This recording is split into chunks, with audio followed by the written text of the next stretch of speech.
tawaf after she was purified. Sheikh, what are some of the other requirements of a tawaf? You mentioned purity, but what else do we have to keep in mind? Very important to remember covering the awrah, and particularly for men who are wearing those, ihram clothes, al-izar around the waist and a towel on their shoulders. Many people take it easy and they forget, so that their izar would fall beneath or below their navel. This part is a awrah, and they should maintain covering the awrah during all times, whether in tawaf or outside a tawaf. But specifically during tawaf, because a tawaf, once again, is exactly similar to a salah. And Sheikh, is there anything in terms of the actual what we do in tawaf? I mean, we know that we're walking around the Kaaba. The technical part. What's the technical issues there? It is very, very interesting. In the past, when people would go for Hajj and they have not seen even a movie or a show about Hajj, once they enter the masjid, they don't know where to begin from. There are hundreds of thousands of people just making tawaf, and they get lost. So that's why we recommend, before going for Hajj, to watch this movie, and to know that the beginning point is the corner of the black stone. Why is it called so? Because there is a black stone, and this black stone came from heaven. That black stone is put in the corner, and this is your beginning point and your end point. So you begin from there, and you make 7 rounds. That's another requirement. And the 7 rounds have to be from outside the Kaaba, not from inside. If a person made 7 rounds except one step, the entire tawaf is invalid. If a person performed tawaf, but in 1 or 2 steps, or a few steps, he made it from inside the Kaaba, the tawaf is invalid. And I understand that you might ask, how would a person get to do tawaf inside the Kaaba? We normally see the door of the Kaaba always closed. If you look to this picture, you see there is an arch. This arch is surrounding an area. Normally the guards resist at that corner to the left side, resist against people who try to enter, and they think that they don't want to allow them to enter and pray in this area. Inside this arch, you read in books, people will tell you it is Hijr Ismail.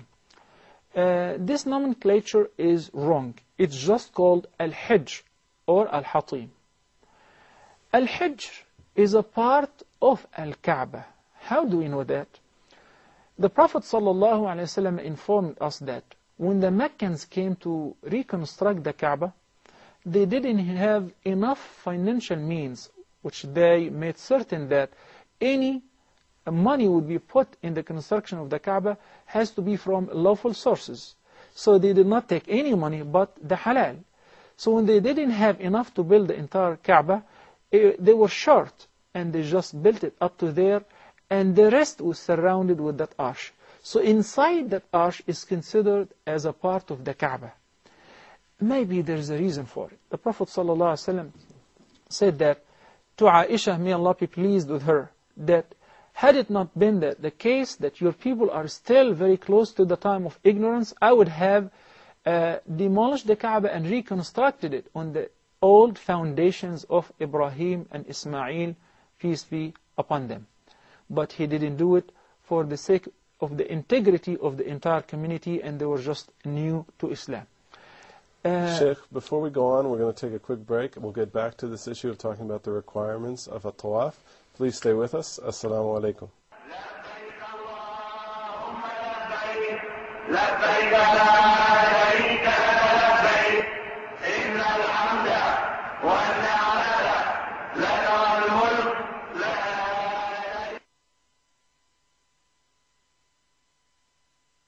إن الله عنده علم الساعة وينزل الغيث ويعلم ما في الأرحام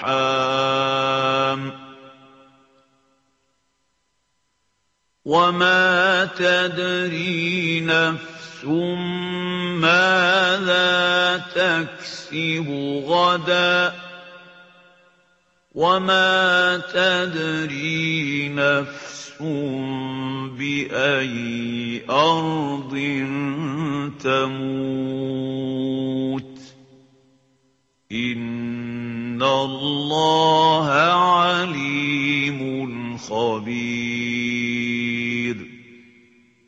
Indeed, Allah has knowledge of the hour and sends down the rain and knows what is in the wombs.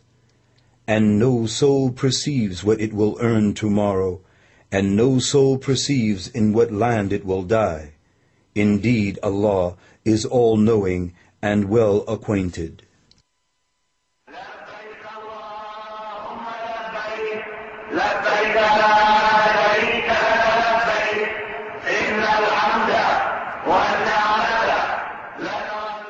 Assalamu alaikum and welcome back. We're talking about a tawaf.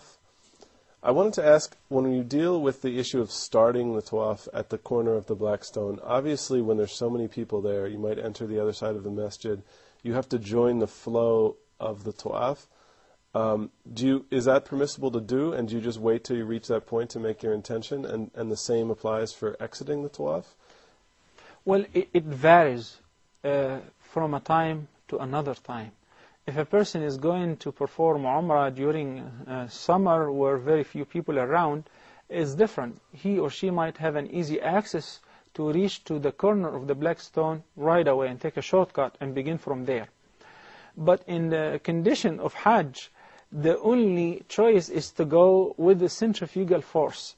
By the meaning, you would just go with the flow until you get to the black stone corner or in line with it, then you would point by your hand, since you will not be able to reach it, especially during Hajj, and say, Bismillah, Allahu Akbar, then go on your way around the Kaaba 7 rounds.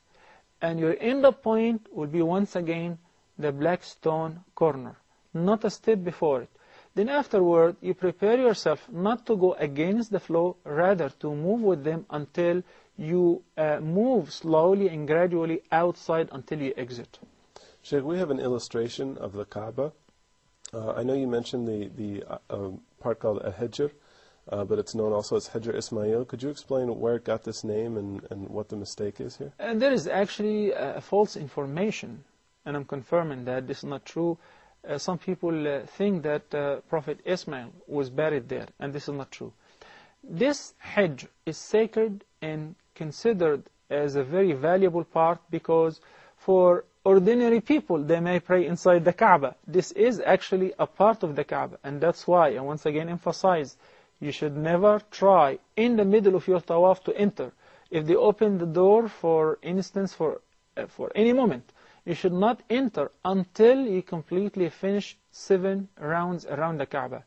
Any step you take inside while you have not finished your tawaf, in fact, you did tawaf inside the Kaaba, and that's invalid. Sheikh, what about if the iqamah for salah is called while you're making tawaf? Do you stop and make salah and continue the tawaf? Do you have to begin again? Well, right away, once the iqamah has been called, wherever you are, you join the congregation and you pray. And once the salah is over, you resume from the same spot where you stopped at. Sheikh, what are some of the other recommended acts of making tawaf? We stated that number 1 is beginning by the black stone.